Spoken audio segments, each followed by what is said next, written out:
Hello, Teacher Guide, and welcome to Classroom Quest K-12. I'm your host, Stephanie Seagroves, and I'm so happy you've decided to join me on this epic teaching quest. It's no secret that students have changed, and student disengagement is a challenge that many teachers face. Here at Classroom Quest K-12, we use video game rules to both engage students and elevate academic expectations. Here at Classroom Quest K-12, the teacher is the guide and the student is the hero of the educational journey. So join me as we explore how to use the Mastery Gamification teaching methodology in our classrooms to help students succeed using Mastery Gamification rules that they naturally understand. If you believe, like I do, that with enough time, effort, and support, any student can learn anything, you're in the right place. So let's jump right in. Hey, teacher friend, and welcome to Classroom Quest K-12. This is a very special episode this week. If you're watching on YouTube, you can see my background is different. I'm not at home this week.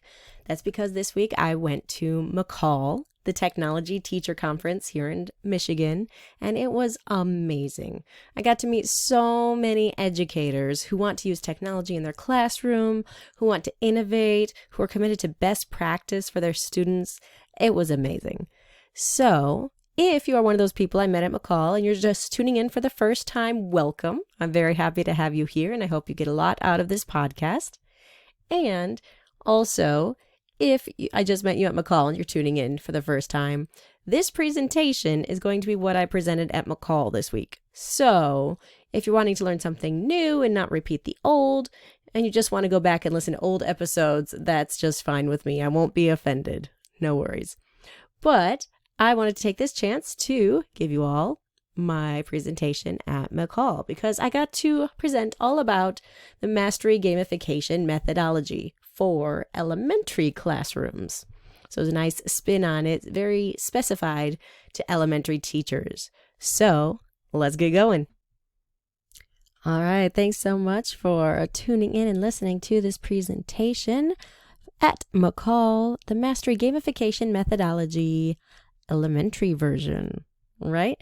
If you would like to have this presentation, you can scan the QR code that you could see there if you're watching this on a video, or type in the tiny URL that you see down there, and you are welcome to have this presentation and just use it whenever you want. Use it for your own benefit. All right. So if you are just listening to this and you're not watching it on a video, you can't see that. So it's just https://tinyurl.com/24 the letter A 67 the letter T 49. All right, and then you can have this presentation and look at it anytime you want. All right, so how many educators out there want students who think? It's kind of a rhetorical question. How many teachers want students who assume they need to finish all their work? Again, yeah, kind of rhetorical. How many teachers want students who build the habits to become successful in school and life? Or how many teachers want students who keep trying until they get it? They have grit. So, every single teacher wants students like this. But then that begs the question, what systems do we have in place to teach students to think? What systems do we have in place to teach students to finish all their work? What systems do we have in place to help students build the habits to be successful in school and in life? And what systems do we have in place that teach students to keep trying until they, quote, get it? So a lot of times, especially as teachers, we get all caught up in what we have to teach because we have a lot to teach. We have to teach content. We have to teach, because the M step is coming up, teach the skills they need for that. We need to teach all the things on the standards. So occasionally, teaching students the basics of having to think, finish their work, keep trying until they get it, those things aren't in the content. They're not in the standards. They're essential life skills, but they're very difficult to teach, even though every teacher wants their students to learn that. Most educators believe that with enough time, effort, and support, anyone can learn anything. If we don't believe that, well, you're probably in the wrong profession. But most teachers will believe with enough time, effort, and support, anyone can learn anything. But then, what systems do we have in place that support this belief? Do we actually believe that any kid can learn anything with enough time, effort, and support? So, we have grades and rating systems. Those are supposed to motivate kids to finish their work and do their best, right? Sure, it kind of works for some students. But the kids who go for that A or the S plus or the VG, whatever system we use, the best grade, the kids who go for that are already high achievers who are taking responsibility for their education. And chasing those kinds of grades can easily become an obsession for students when they just want to get the A and they skip the learning. But then also, what about the majority of students who are not motivated by grades? Those kids who have figured out that we don't often hold younger kids back and they're going to move on to the next grade anyway. What about them? So the Mastery Gamification Methodology answers a lot of these questions. And there's 3 key areas to the Mastery Gamification Methodology. So the Mastery Gamification Methodology is standards-based, all right? So we test students on whatever standards your district uses, Common Core, state standards, whatever. The second component of Mastery Gamification is mastery learning. So students are required to achieve at a certain level and they do not move on until they achieve that level. And the third component is gamification. This helps with student engagement and helps learning to be fun. But before we get more into Mastery Gamification, I just want to tell you a little bit about myself so you don't have just some random stranger talking at you. My name is Stephanie Seagroves. I am certified in elementary or closed classroom K through 8. I'm also certified in Spanish foreign language, grades 6 to 12, and I'm certified in ELL for English language learners from grades K to 12. So I've hit every single age group twice, and I've also had the privilege of working in all of those age groups. I've been teaching for over a decade, which I know that means I'm just getting started, but I'm just not just fresh out of college yet. All right, so let's talk about grades, those systems that we usually use to motivate our students. So your typical grading cycle goes like this. A teacher will teach the content. Good job, teacher. We work really, really hard at this, right? I am not dissing any teachers ever. This is not a thing, right? We work hard. We do really engaging lessons. We bend over backwards for our students. It's awesome. So the teacher teaches the content. The students study the content. They practice. They make flashcards. They work at home. They work at school. They do the stuff. Then test day arrives, and students take the test, ready or not. Then the student is given a value rating.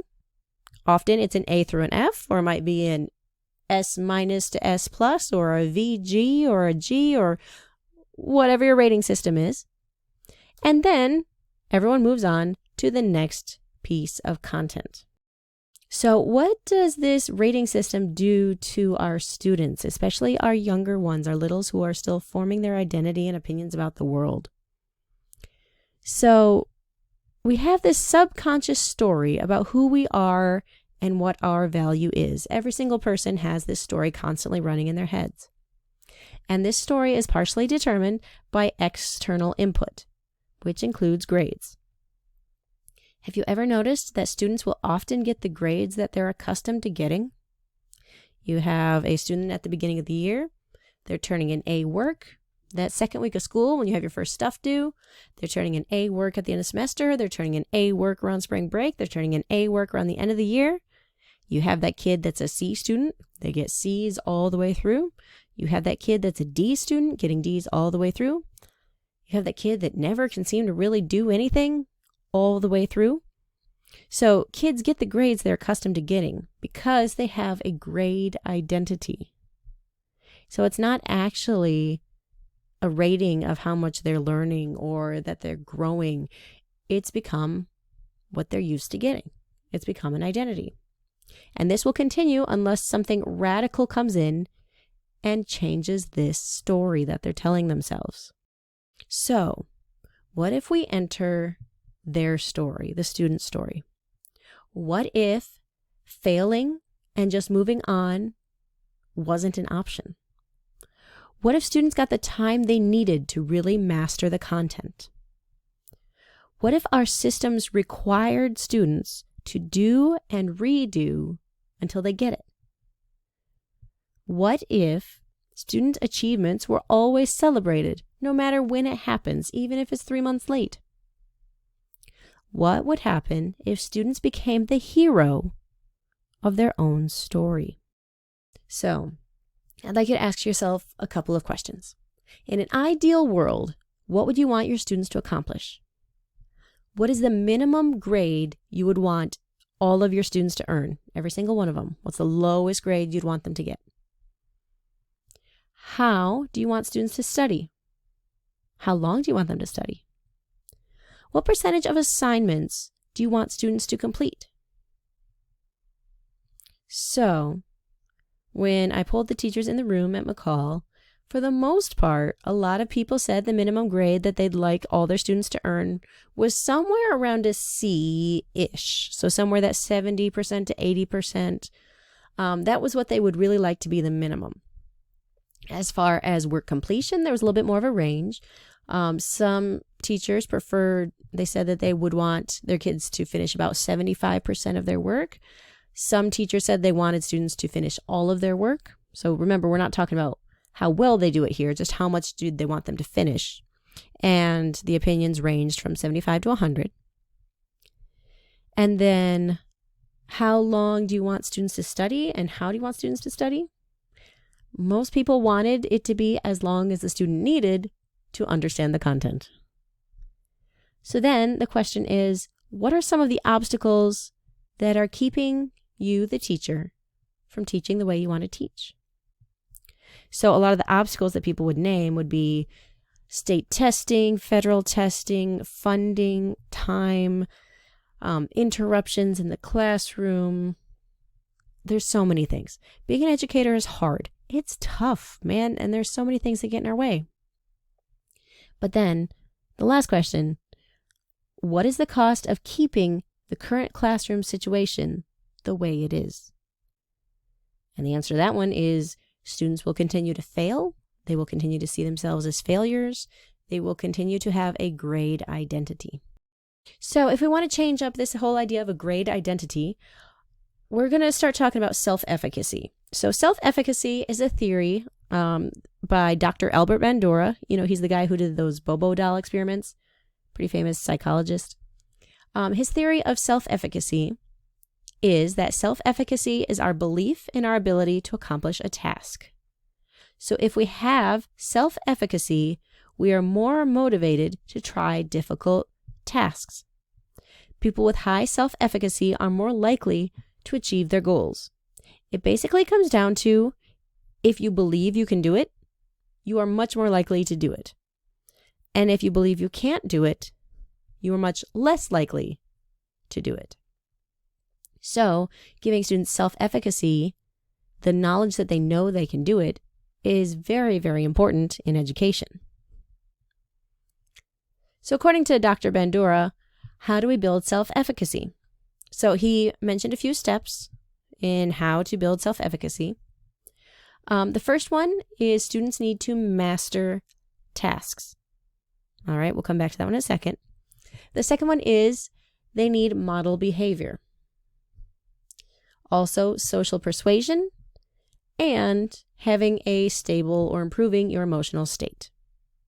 So when we're talking about modeling behavior, I feel like teachers have this down. We are good models, people. We're rocking this. I love it. So we often will demonstrate how to do things correctly, how to turn stuff in on time, how to ask questions when you need it. We're doing all the modeling. Good job. Go us. The other one, the social persuasion, well, that's getting kids to kind of encourage each other. So if your friends are doing something, it makes you believe that you might be able to do that something. If you see someone who's like you doing something, makes it more believable that you yourself could do it. improving your emotional state. So for some kids, this is harder than others, but I know teachers try really, really hard to make students feel safe at school and to have a good experience while they're at school. The one that really seems to be missing is the mastering of tasks, teaching students to master tasks. Because a lot of times, we'll just give student a rating, A through F. Even if they get an F, if they failed the task, they still just move on. They're not given the chance to master it. Now, if this is all sounding kind of familiar, this is very similar to Dr. Angela Duckworth's theory of grit, right? So as educators, we've heard about grit. It's basically perseverance. And Dr. Angela Duckworth has discovered that grit is the strongest predictor for success, both in and out of school. So grit, perseverance, it just means you keep going until you do the thing you want to do. And if students have grit, they are much more likely to be successful than if they don't. Sounding similar? Self-efficacy, grit. But we have a problem. So in school, our students often do not have grit. They do not believe that they can change the grades they get.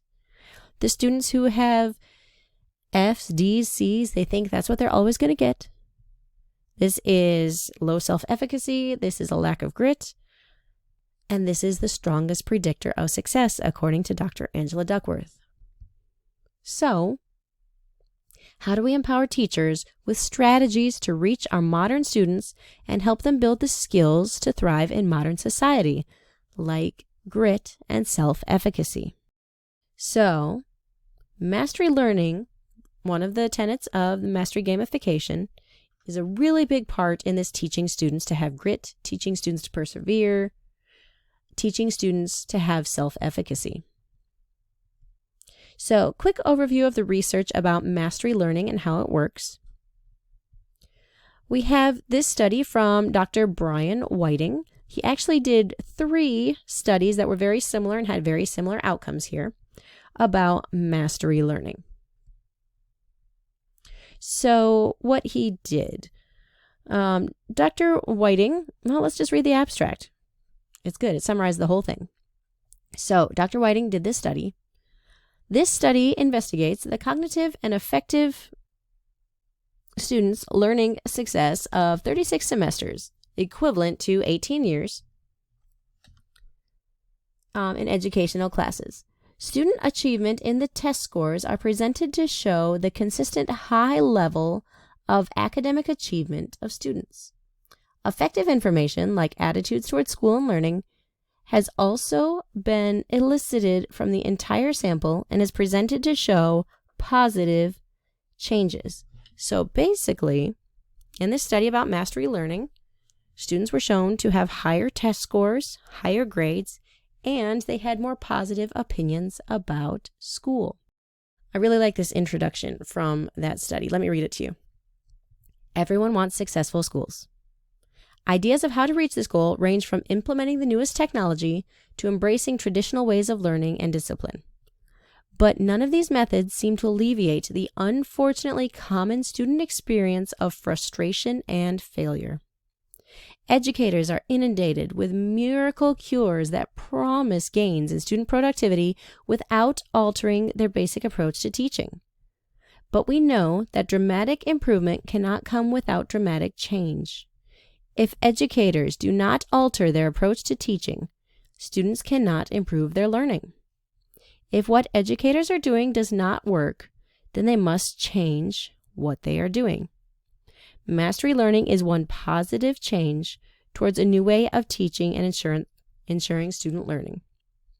Research has shown that the implementation of mastery learning techniques in the classroom can produce a significantly higher rate of success in all students than previously experienced.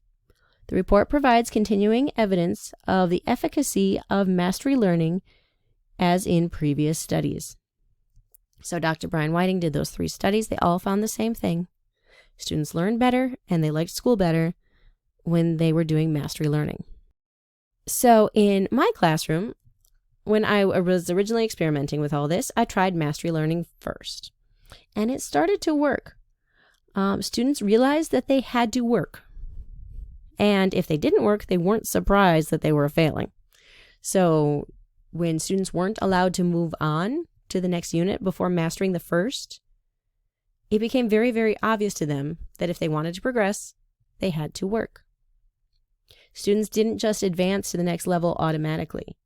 They weren't allowed to go on until they got at least a 75%, which is what I set my minimum mastery level to. Students paid better attention in class because they knew they'd be held accountable for the assignment and for the work.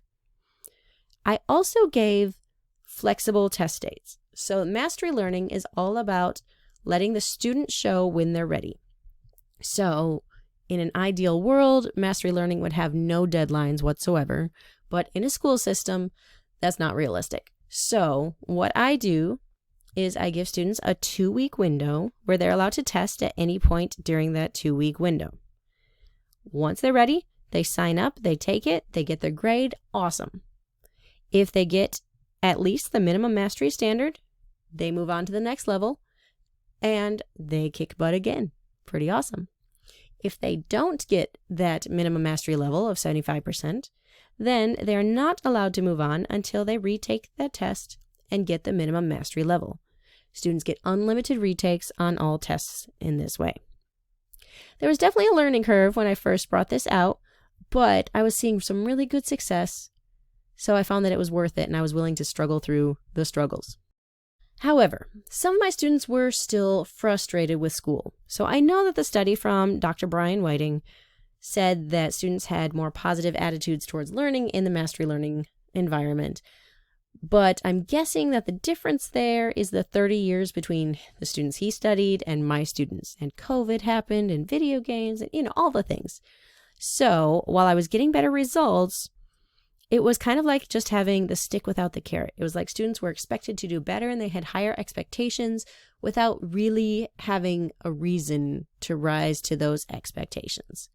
So on top of the mastery learning, I gamified, right? So that's why we call this the Mastery Gamification, because it's standards-based learning, mastery learning, and gamification all combined. So gamifying was a great move in the right direction. I turned my classroom into a video game. So my content units are levels. At the end of each level, we have a unit test, which is actually a boss battle. So the boss battles, we're fighting against the bosses or the bad guys that the students have to defeat. Test redos equaled lives. So in a mastery learning classroom, you have to give unlimited retakes. Otherwise, students just get stuck because they're not allowed to move on until they get the minimum mastery level. So they get unlimited retakes, which equals lives. Now, this made a really good system for me because students are used to having 3 lives in a video game. So I would start with the standard 3 lives or 3 chances at the test and allow students to try it. If students tried the test 3 times and still didn't get the minimum mastery level, then they had to, quote, respawn, right? So if they've tried the test 3 times and they still can't pass it at the minimum mastery level, I know they need a little extra help. So usually, in order to respawn the first time, I'll make them make flashcards. I look over the flashcards. Sometimes I'll see spelling errors that they didn't write down correctly, or I'll see what they're getting wrong right there in the flashcards. Or they just have the flashcards and they study them. So a lot of times, if a student's having trouble passing the level, a lot of times they'll get it on their 4th life right after they respawn and do these required study things. And if they have to respawn a second time, if they still don't get it after 6 times, well, then we really have something wrong, and then we go over the test together usually. So talking through a test that they weren't doing very well on really helps the students. The bosses got my students really excited. So for Spanish class, I have some natural bosses. We fight the ghosts and monsters and myths that exist in Spanish-speaking countries, right? So we're boss battling La Llorona and El Chupacabra. And as we're going, we're learning about Latin American myths and legends, which makes a really cool aspect to a Spanish class. However, if your class doesn't have natural bosses like mine, I've been working with a math teacher and we make up bosses for her. When she was doing her fraction unit, she had the fraction fracturer, right? So he's come from another dimension and he's fracturing everything and his fractions don't make sense. And her students, who are the logic lords, have to do good math in order to recharge the reality stone. So their correct math answers will recharge the reality stone. And then once it's recharged, then they can use the power in the reality stone to banish the fraction fracturer, or whatever the boss is for that level, back into their realm and to keep our realm safe from that boss. Cool thing about this video game is the student becomes the hero, right? So when I was first trying to gamify and I'd ask people, what did they like about video games? What was some of the appeal? One answer that stuck out to me was people said they like the chance to be the hero. So in our gaming narrative, we make students the hero. We'll talk more about that in a minute. Studying became grinding. So if you're not familiar with the term grinding, it's when somebody will play a level sometimes over and over and over until they accomplish every single thing in that level. They'll get all the diamonds, or they'll find all the secret passages, or all those minor things. They'll grind them out, right? So sounds like a good way to study to me. And their notes became their adventure log, where they keep track of their adventure. So if you're watching this as a video, you can see pictures of some of my bosses right there. You could see El Cucoy up there. He's a legend from Central America. He's supposed to kidnap bad children and take them away from their families.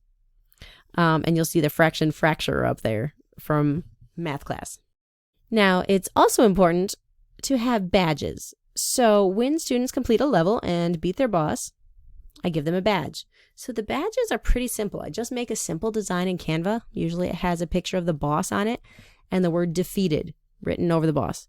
And that's pretty standard, and that works well. I just print them off on paper, cut them out, give them to the students when they've leveled up, and they love it. They love getting their badges. If I'm like a day late and getting their badges, they remind me because they want them. And then if you get badges, students also have to have some way to display them, some sort of trophy case. So for my Spanish students, I have a couple different ways of doing this. Spanish 1, I gave them just an 8.5 by 11 piece of paper. It was decorated kind of cool, like a little kind of Tron theme there. And there were empty boxes that had question marks in them. And then each time they get level up and they defeat a boss, they take their badge and they put it in the box covering up the question mark, and then they're displaying their badge. We put that trophy case in the front clear pocket of their binder, right in the front there, and then they can show off all the badges that they've earned. I do have several apps that I use when I do the gamification part, including stuff like Quizlet, Google Classroom, Blookit, Play Pause It. If you want to learn about any more of those, feel free to contact me and I'd be happy to help you out. And once I started doing this mastery gamification, I started getting amazing results. It worked.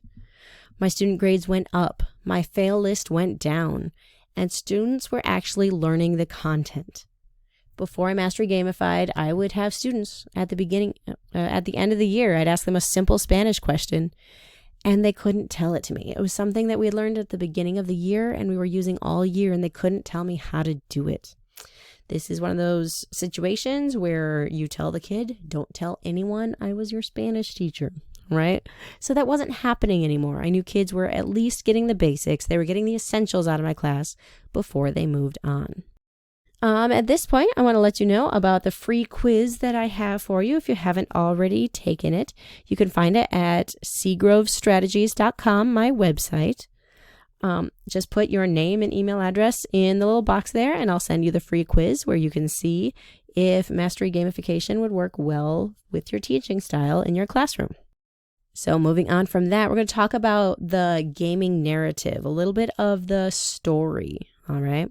So a good video game will have a good narrative, will have a good story. So the big thing here is teaching students to become the hero of their own story. So for a student to have self-efficacy and to have grit, they have to see themselves as being capable of making decisions for themselves. And that's what a hero does. In any video game, in any book, the hero is making decisions that ultimately propel that ultimately propel the story forward. So let's take a look at how we can make the student the hero. We'll start off with the fact, just to point out, it seems really obvious once you think about it, that each person is the protagonist of their own story. Each person is the protagonist of their own story. So this isn't a selfish thing. It's not a self-centered thing. It's just one day you opened your eyes, you are seeing out of your own eyes. You are your own person. You think your thoughts. Therefore, you are the protagonist of your story, the main character. However, just because you are the protagonist of your story does not mean that you're the hero of your story. So a protagonist can take on several roles, and there are three main ones that I've found. There might be more, but these are the three I've found. Those roles are the hero, which is what we want students to do because that's the one that's capable of making decisions and sees themselves as capable of finishing tasks. Then there's also the victim. And then there's also the spectator. So when we talk about the hero role, the hero is used to making decisions about their own journey. They know they are the one ultimately responsible for their lives, for their work, what they do. They plan ahead. They have a goal. They have a purpose. They are on a mission. They have a plan to get there. And they're going to do what it takes to get there. The victim is very different. So if the protagonist of your story is a victim, victims allow decisions to be made for them. They might complain about those decisions made for them, but they allow it. They're not taking responsibility. They're not taking action. They're not making their own decisions. The victim is reactive. They will only work to avoid punishment. So they didn't want to get grounded by their parents, or they did get grounded and they want to get out of being grounded, so they'll do some work. But they won't do it to be helpful to themselves. Then we also have the spectator. So the spectator is the student who's kind of checked out, right? They don't really decide or do anything. If the hero is making positive choices for their lives and the victim is making negative decisions and letting other people make their decisions and complaining about it, then the spectator is just not really doing anything. So a lot of times the victim mindset and the spectator mindset will come from something called learned helplessness. So you might have heard about this, but there was a study done on learned helplessness by Dr. Stephen Mayer, who's a psychologist. And they did this experiment on dogs. So what they did is they had a bunch of dogs in cages. Some of the dogs had an exit that was available in their cage, and some did not. So for all the dogs, they gave them electrical shocks.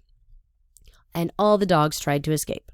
Those that did have an exit in their cages quickly found it, used it, and got away from the shocks.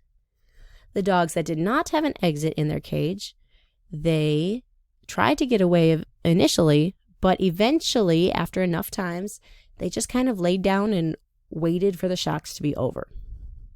So then they took all those dogs, and this time they gave all of the dogs an exit to their cages. The dogs who had previously had an exit, once the shock started, very quickly found the exit and escaped. They were all good. The dogs who previously had not had an exit in their cages, even though there was an exit now, they didn't even look for it. The dogs that had previously not had an exit, they just laid down and they waited for the pain to be over. They had become helpless and they weren't taking any initiative. So this is a victim mindset or a spectator mindset. And this is not what we want for our students. So a lot of times, getting grades like F's, S minuses, whatever, something that's not stellar, and not being required to redo it to prove that you can get a better grade. A lot of times being told you're a failure all the time, even indirectly by grades, can be thought of as trauma. It can be long-term trauma, like a shock, like an electrical shock, that will just make someone lay down and wait for the pain to end. We don't want that for our students. So this all goes into a little bit about Carol Dweck's theory of the growth mindset. So she talked about students who try, students who are encouraged to work, students who are encouraged to put in the effort, students who have grit. They tend to be much more successful and willing to make mistakes and fix their mistakes than students who have a fixed mindset. So if you're not familiar with Carol Dweck's theories on growth mindset, definitely look them up. Very good stuff. So all these theories go together. This self-efficacy, grit, the growth mindset, the hero mindset. We have to get our students into this mindset if they want to be successful, if we want them to be successful. So the question is, how do we do that? How do we teach kids that they can accomplish hard things, that they can make their brains smarter by trying and sticking to difficult tasks? The research says that students need to feel like they have some control and they have the capability to do hard stuff. But how do we empower students and teach them that they are in control of their circumstances and they can do hard stuff? We have to put them in control. We have to give them hard tasks and let them do them. So putting students in charge, there's a couple different ways this works. So Mastery Gamification has a few ways that it puts students in charge. Mastery Gamification allows students to make their own decisions, specifically when they test, when they're ready to test. They have that 2-week window that there are no deductions whatsoever, no issues at all. At the end of that 2-week window, if they still have not attempted the test, they do get a 0 in the grade book just because there's no evidence that they can do anything. But as soon as they take that test, whatever grade they get, that will be put in the grade book with no deductions whatsoever. So the student is in charge of their grade whenever they decide to take the test. They have unlimited retakes. They can choose how hard they work to get whatever grade they want. Also, putting students in charge allows them to have the consequences of their decisions. So a lot of us who teach younger kids, we like to shield them from the consequences, right? I have a 6-year-old and a 3-year-old, and I also teach students whose brains are not fully developed, and we want to really shield them from the consequences. But a hero will take both the positive consequences and the negative consequences of their actions and learn from them. So we need to allow students to get the F on a test if they earned an F, but then also require them to go back and learn and help them learn until they can prove that they can do it. Also, this idea of narrative thinking by having these stories where we put the student in the hero position.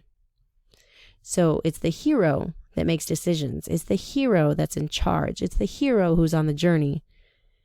And that helps get them in the mindset of being able to have grit, have self-efficacy, take control of their education. So let's make a story that students can relate to. Let's make them the hero. So there's a few different ways that teachers can cultivate the hero mindset in students. So there are 3 common teacher roles that most teachers fall into. So the first role of a teacher is the guide. The second one is the villain. And the third is the NPC, or non-player character.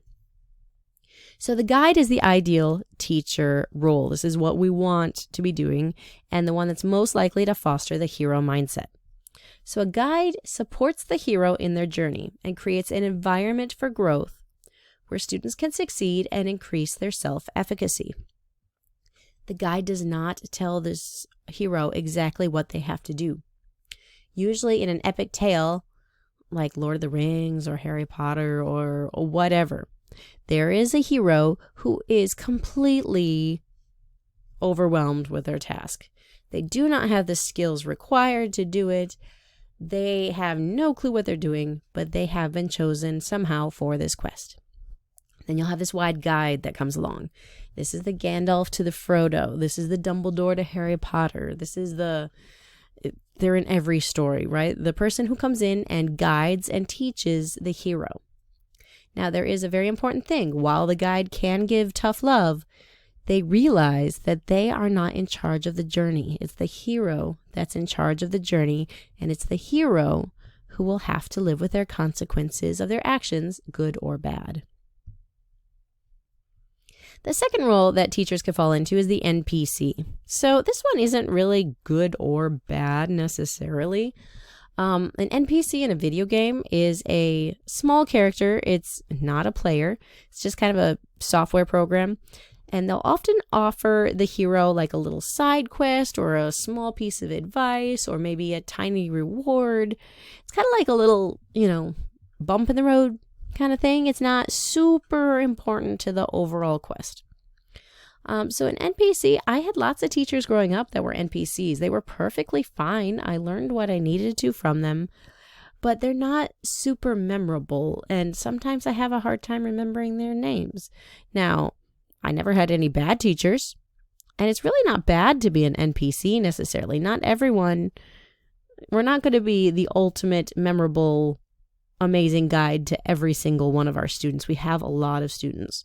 So the NPC does not harm the hero in any way, might help them a little bit along the way, give them some little knowledge, and that's fine. It's good. It's not a big deal. Just not super memorable. Now, the third teacher role we definitely do not want to fall into is the role of the villain. So a villain inflicts their decisions and their will and undesirable tasks upon the victim. So the villain is most likely to cultivate a victim mindset in students. So the villain is the one who is torturing the students with busy work, not telling the students why they need to learn these things, not giving any purpose to the learning, making it boring, making kids not want to be there. And it's just a big mess. We don't want to be the villain. And then the role of the other students in the classroom in this gaming narrative. There's 3 different spots that they can fall into as well. And the one we want students to all do is to be fellow party members. There's also the option of a mini villain or an NPC. So for fellow heroes and party members, so this kind of takes from D&D a little bit. When you have a group of heroes working together for a common goal, they are called a party. So the party has the same goal. They go forward and they're encouraging each other. They're working together. They want everybody to win because when one person wins, they all win. They all have an essential part to play in this goal. That's what we want to cultivate in our students. Another role that other students can fall into is the role of the mini villain. So this might be a bully, or this might be someone that doesn't think someone can get their minimum mastery level, that they're no good as a hero, that they're just spouting their negative talk. Now, every student and sometimes teachers fall into this category sometimes. And if they fall into the category sometimes, it's not that big a deal. It's just a short conversation. We correct it. We move on. But we don't want to let students be mini villains to each other long term. We want to correct the behavior when we see it and not allow it in our classrooms. The last one is the role of NPC. So again, this is a student that doesn't really affect people. All right. It's not good. It's not bad. This might be the quiet student, or it might be just someone who's there. Right. So that's the other one. It's not really good or bad. The only problem is that then students don't really get to know the NPCs. So it's better if we can have all the students working together and encouraging each other.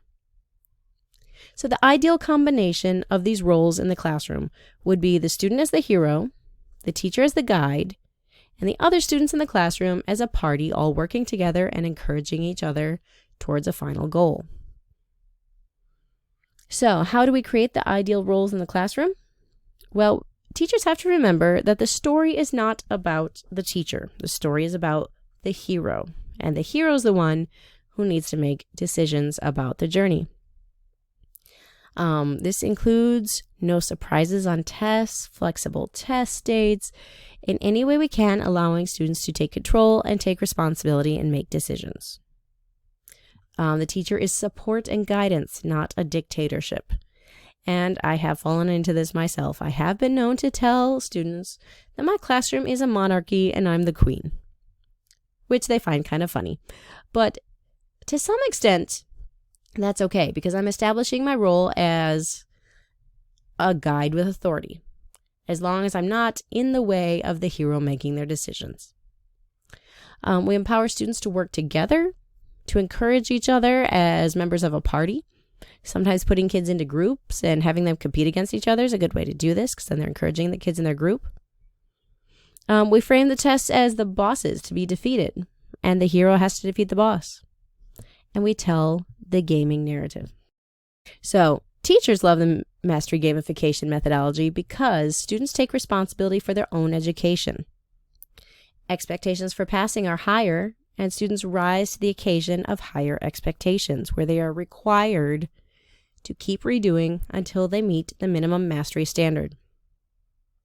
Teachers can meet students at their own level and systemize differentiation.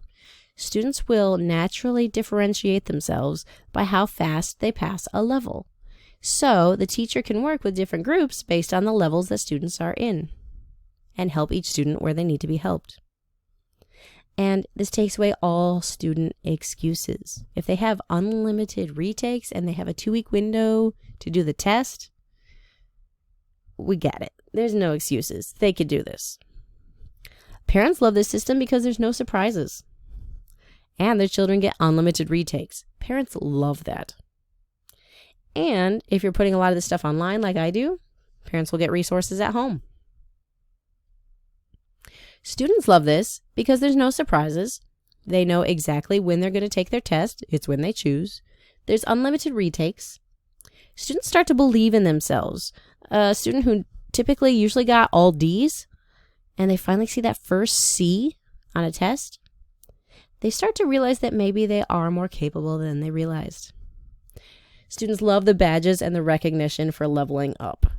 It is a little celebration in my classroom whenever people level up. At the beginning of class, I announce who defeated their boss and earned their badges, and we all clap, and it's a great time. Students love the bosses. They love learning about the monsters. It's good. It's fun. It's cultural. They like the stories. They love being a part of the story. And they also like the time in class to do assignments. So, if you are interested in bringing mastery gamification to your classroom, I hope this gives you some good ideas, and I hope this helps you out. Now, this can be a daunting thing to try to take on your own. I know I made a lot of mistakes the first time I tried it, and I figured out how to avoid a lot of those mistakes by now. So if you'd also like some help with this, I would love to help you out. Just send me an email, and we could set up a phone call and see how I can help you and if the Mastery Gamification Methodology is right for you in your classroom. So my email is just stephanie@seagrowstrategies.com. Feel free to send me an email. And if you want to go in alone, that's good too. Feel free to keep reading my blogs, listening to my podcasts. Those are free, and they're here to help you out. So I hope you enjoyed this, and I hope I could inspire you to teach the way that you want to teach. Thanks so much. Have a great day. I'll talk to you later. I hope you enjoyed this episode of Classroom Quest K-12, and I hope it inspires you to level up the learning in your classroom. If you like what you heard, please subscribe and leave me a rating and review wherever you listen. It really helps me out.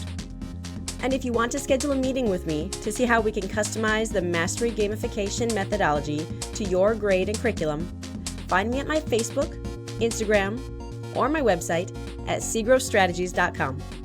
I'd love to help you level up your classroom and help you turn your students into classroom heroes. Thanks again for listening. I'll see you next time.